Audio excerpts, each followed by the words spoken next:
آج بتاریخ 31 مارچ بروز پیر کو سارے ملک بھر میں عید الفطر کی خوشیاں منائی گئی۔ شہر حیدرآباد کے تمام عیدگاہوں میں مصلیان کا بھاری ہجوم دیکھنے کو ملا اور پرسکون ماحول میں نماز عید الفطر ادا کی گئی۔ آپ یہ جو بہترین نظارہ دیکھ رہے ہیں وہ عیدگاہ بلال ہاکی گراؤنڈ ماسب ٹینک کا ہے، جہاں پر عید الفطر کی نماز ٹھیک 8:30 پر ادا کی گئی۔ اس موقع پر مولانا شاہ جمال الرحمن صاحب کا خصوصی بیان ہوا۔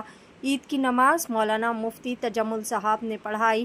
ہزاروں کی تعداد میں یہاں پر مصلیان نے نماز عید الفطر ادا کرتے ہوئے ایک دوسرے کو گلے لگا کر عید کی مبارکبادیں پیش کی۔ پیش از خصوص میں چند مناظر DTV9 کے ساتھ۔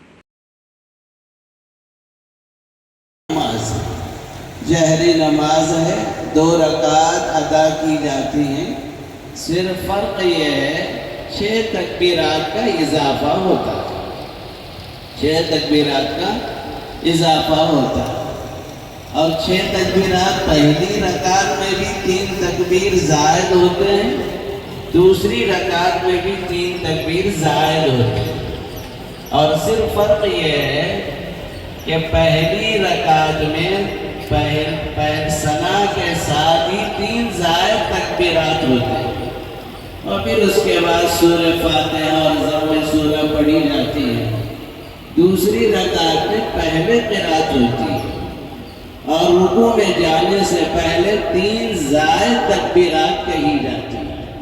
نیت اس طرح ہے کہ 2 رکعت نماز عید الفطر واجب ادا کرتا ہوں، زائد 6 تکبیرات کے ساتھ۔ مدارس کی حفاظت فرما، مساجد کی حفاظت فرما، خانقاہوں کی حفاظت فرما۔ اے رب کریم ہمارے ملک کے حالات کو بدل دیجئے مولا۔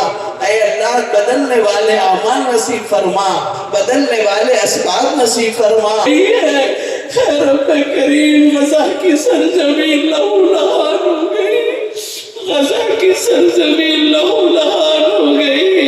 اے اللہ بہت سے گھر قبرستان میں تبدیل ہو گئے۔ اے رب کریم ان سب پر رحم فرما، اہل غزہ پر رحم فرما، معصوم بچوں پر رحم فرما، بے سہاروں پر رحم فرما، بھوکوں پر رحم فرما، پیاسوں پر رحم فرما، زخموں میں چور ہو کر تجھے پکار رہے ہیں مولا۔